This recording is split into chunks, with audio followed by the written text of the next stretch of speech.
Kode verifikasi masuk copy saja kode verifikasinya, lalu input ke sini, lalu submit. Oke, habis itu selesai. Sudah selesai. Assalamualaikum warahmatullahi wabarakatuh. Selamat pagi, siang, dan malam rekan-rekan semua. Apa kabar? Doa saya untuk kita semua, semoga kita sehat, imun kita kuat, dan kita bisa terhindar dari wabah corona. Amin ya robbal alamin. Pada sesi video kali ini saya akan mentutorialkan cara isi SPT pribadi tahunan melalui e-form. Jadi terbaru ya, mulai 2021 atau pelaporan SPT Badan Pribadi tahun 2021 itu sudah harus melewati lewat e-form ya, tidak bisa lagi lewat ISPT ataupun e-filing per tanggal 28 Februari. Nah, bagaimana caranya? Mari kita simak videonya. Oke, bagi teman-teman yang baru berkunjung di channel ini, jangan lupa berlangganan gratis dengan cara klik tombol subscribe yang ada di bawah ini, nyalakan loncengnya agar kalian mendapat notif pertama ketika channel ini update. Semuanya gratis. Atas subscribe dan loncengnya saya ucapkan terima kasih. Oke, tidak panjang lebar, teman-teman silakan login di DJP-nya masing-masing ya, seperti ini. Saya anggap udah tahu ya, masuk aja ke djponline.pajak.go.id, masukkan NPWP, password, lalu kode keamanan BNDW7. Oke, kita klik login. Nah, kalian akan diarahkan ke dashboard. Di menu DJP Online ada 5 menu. Teman-teman langsung saja masuk menu lapor seperti ini. Nah, kita pilih e-form. Nah, e-filing ini bisa ya, terakhir tanggal 28 Februari. Ini ditutup nih, tanggal 28 Februari. Kalau e-form, next akan selalu menggunakan e-form. Jika ini belum muncul, teman-teman bisa masuk ke profil ya, aktivasi fitur dulu. Sudah ada videonya di video sebelumnya, silahkan teman-teman cek caranya. Klik e-form.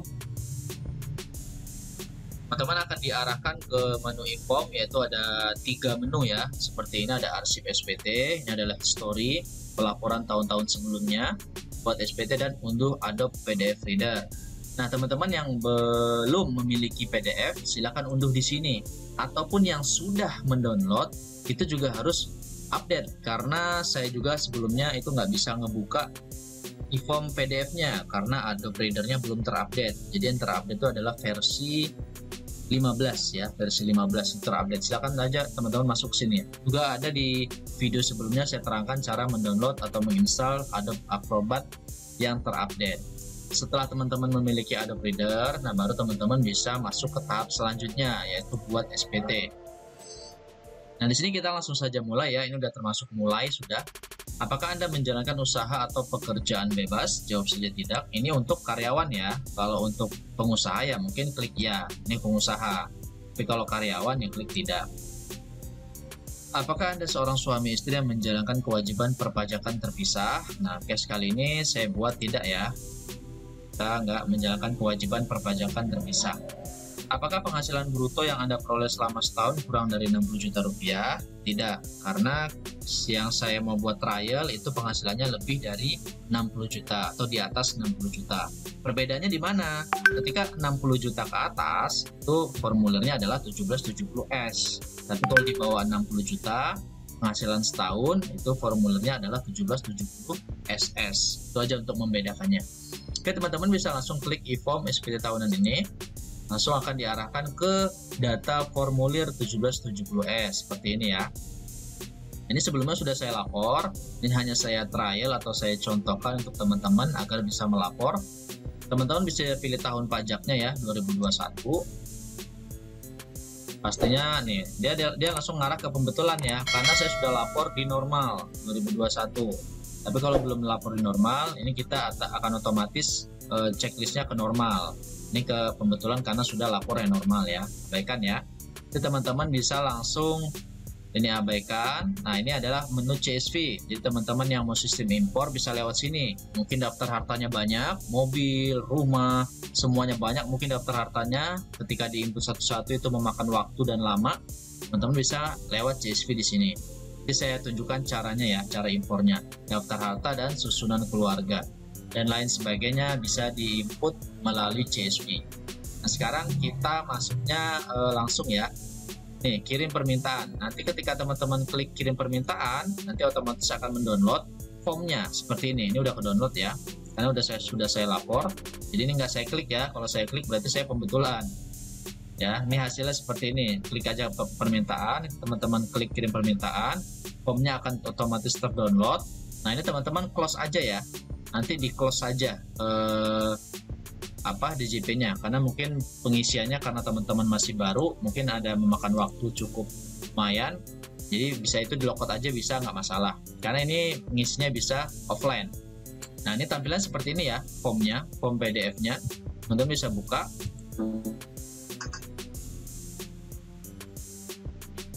Nah, diarahkan seperti ini formnya ya, ini adalah formnya.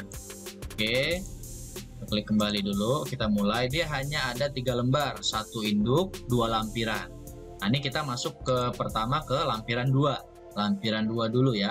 Ini kita isi seperti ini. Nah, MPWP dan nama itu udah otomatis ya. Tahunnya perhatikan, pastikan benar 2021.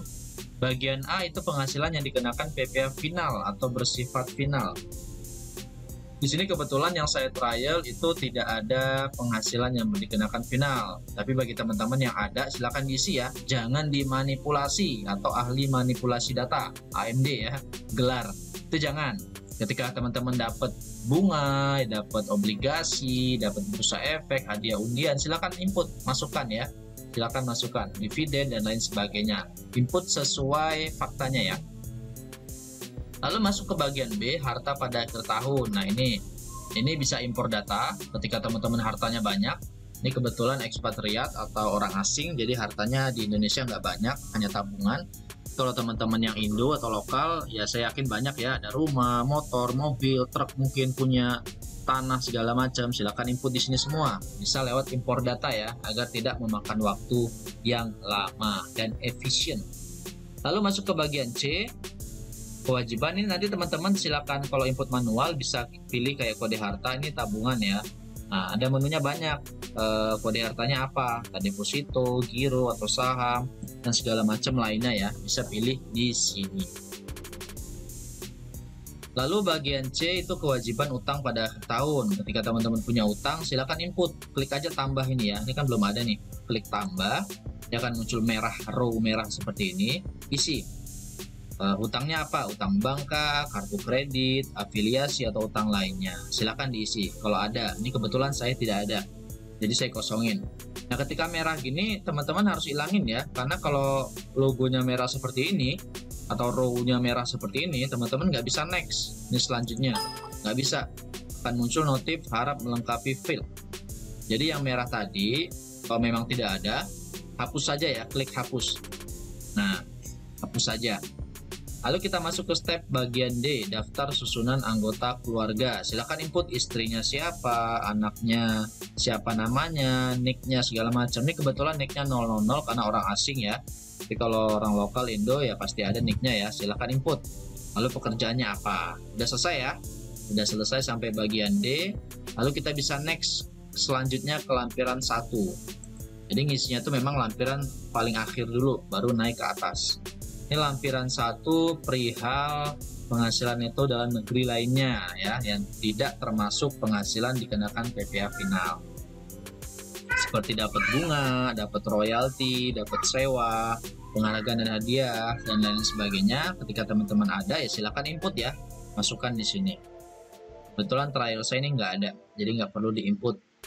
Lalu penghasilan yang tidak termasuk objek pajak seperti bantuan, warisan ya, asuransi, beasiswa, silakan input jika ada. Ini trial saya nggak ada, jadi saya kosongin. Lalu masuk ke bagian C, daftar pemotongan oleh pihak lain. Nah, ini bukti potong sebagai karyawan. Itu teman-teman pasti punya yang namanya bukti potong 1721A1. Nah, silakan input di sini. Impor saya rasa nggak perlu ya, nggak perlu impor karena ya nggak banyak. Paling ada sih teman-teman yang punya bukti potong itu 2 bahkan 3 karena kerjanya di beberapa perusahaan mungkin. Itu bisa input manual di sini ya. Mau impor juga silakan lah kalau mau. Ya, nama PT-nya apa, NPWP-nya berapa, nomor bukti potong, tanggalnya, jenis pajaknya, lalu PP yang dipungut berapa atau dipotong. Oke, udah selesai semuanya sampai bawah. Nah, kita bisa lanjut step terakhir, yaitu masuk ke induk. Nah, ini ya, induk SPT tahunan orang pribadi. Ini udah otomatis terisi semua, kecuali ini status kewajiban perpajakan. Teman-teman pilih KK aja, ya. Lalu teman-teman bisa input nih. Ini angka dari mana? Nah, teman-teman bisa lihat dari bukti potong. Bukti potong yang diberikan oleh perusahaan ke karyawan. Ini ya. Ini adalah bukti pemotongan 1721 A1. Silakan input angkanya ini. Nah, ya. Kita mulai dari ini. Poin 14, yaitu jumlah penghasilan neto PPh pasal 21. Dan masukkan ke sini ya. Oke, dimasukkan, nanti otomatis ngisi semua. Ini penghasilan neto luar negeri, jika ada silakan input, jika nggak ada kosongin aja. Zakat sumbangan kalau ada silakan input. Lalu ini udah otomatis ya, yang kuning-kuning ini otomatis terisi. Nah, yang ini teman-teman silakan PTKP-nya berapa, sesuaikan. Dia statusnya apa? K2. K2 berarti PTKP-nya adalah 67.500.000. Sesuaikan ya. Kalau ini nggak sesuai berarti keliru nantinya hasilnya. Karena hasil yang di sini itu harus sama dengan bukti potong yang sudah diberikan oleh perusahaan, sehingga hasilnya itu nihil ya. Oke, udah terinput semua tarifnya. Nah, ini hasilnya nihil ya. Jumlah PPh terutang tuh 494 juta. PPh yang dipotong atau dipungut pemerintah dari pajak luar negeri atau terutang luar negeri itu sama. Jadi total nomor 11 dan 12 sama, sehingga nomor 13 itu 0, tidak ada PPh terutang lagi. Berarti nihil ya. Sudah tidak ada PPh terutang. Berarti hasil nihil, udah nggak ada perlu lagi setoran, kecuali ada penghasilan lain-lain tadi mungkin teman-teman di input. Nah, itu bisa ada KB ya, kurang bayar, itu bisa diinput di sini. Kurang bayarnya berapa, ya udah tinggal dibayar ya. Nah, ini udah selesai sampai akhir ya, selesai. Adapun tanda tangan bisa teman-teman input, silakan, bisa enggak juga silakan dikosongin aja ya. Ini berupa sertel ya. Nah, dikosongin juga tidak masalah ya, karena udah otomatis dari DJP itu udah ada tanda tangan masing-masing pemilik NPWP. Oke, udah selesai semuanya, pastikan tidak ada yang merah. Lalu teman-teman klik selesai ya. Selesai, baru unggah lampiran. Unggah lampiran ini ketika teman-teman statusnya LB, lebih bayar. Kita coba ya, tidak bisa. Hanya dapat melakukan unggah lampiran saat status SPT Anda lebih bayar. Kalau nihil atau kurang bayar itu enggak ya, nggak masukin lampiran. Udah, ini adalah masukkan kode verifikasi yang dikirim ke email. Jika teman-teman meminta formulir tadi yang di DJP ini tadi ya. Nah, ketika teman-teman minta kirim permintaan, dia otomatis ngirim token juga, token ke email, masuk ke email seperti ini. Ini ya. Nah, kode verifikasi ini emailnya.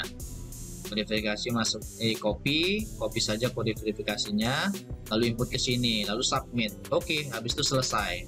Udah selesai, baru teman-teman akan bisa masuk ke email, bisa di email ini ya.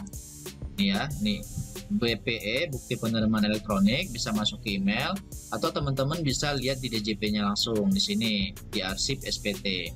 Ini ada di sini ya, nih arsipnya 2021 sudah dilapor, statusnya adalah nihil. Sumbernya adalah IFOM. Nah, sebelumnya kan CSV lewat ISPT atau lewat e-filing web. Nah, ini terakhir lewat IFOM per 2021 itu wajib IFOM. Sekian ya, gampang ya menurut saya. Silakan teman-teman simak videonya sampai selesai, jangan dipotong-potong, nanti bisa kesalahan. Lalu praktekkan. Adapun yang masih punya cash, ada trouble-trouble, silakan klik di kolom komentar, nanti kita bahas, kita bantu sampai selesai. Oke, sekian dari saya, semoga bermanfaat. Jangan lupa share video ini ke teman-teman lain di Facebook, WA, dan lain sebagainya, agar teman lain bisa mendapat manfaat dari video ini. Sekian dari saya, ada kata yang salah saya mohon maaf. Akhir kata, Assalamualaikum warahmatullahi wabarakatuh.